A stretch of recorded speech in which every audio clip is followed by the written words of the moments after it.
Hi అండి అందరికీ. నిన్న అమ్మ ఊరు నుంచి వస్తూ నా కోసం నల్ల పూసలు అయితే తీసుకొచ్చిందనమాట.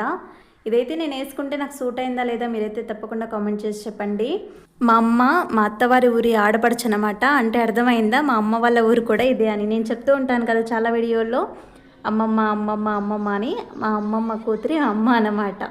ఇక మీకు ఈ విషయం అర్థమైందో లేదో నాకైతే తెలియదు, కానీ చాలా రోజుల తర్వాత అమ్మతో ఇలా బుడ్డ మేయడం నాకైతే చాలా హ్యాపీగా అనిపించిందండి. ఇంకా పెళ్ళికి ముందు మా ఊర్లో అయితే ఏ చిన్న అకేషన్ అయినా కానీ, ఏదైనా ఫెస్టివల్స్ ఇట్లా అయినప్పుడు, మన ఇంట్లో ఏదైనా ఫంక్షన్ జరిగినప్పుడు బంధువులను అయితే పిలుచుకుంటాం కదా మనము. అట్లా ఇంకా పనులు మొత్తం అయిపోయిన తర్వాత మేము నైట్ ఖచ్చితంగా బొడ్డం వేస్తామండి. ఒక 7-8 మంది ఉన్నా సరిపోతుంది.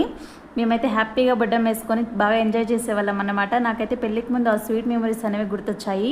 ఇంకా ఇది పుట్టినూరు కదా, చిన్ననాటి స్నేహితులను ఎంతో మందిని కలిసి అమ్మ స్వీట్ మెమరీస్ అనేది మాతో పంచుకుంటుందండి. చాలా హ్యాపీగా అనిపిస్తుంది. ఏంటి మీకు కూడా చిన్ననాటి మెమరీస్ గుర్తొస్తున్నాయా? అయితే ఒక లైక్ చేసి సబ్స్క్రైబ్ చేసుకోవచ్చుగా. బాయ్.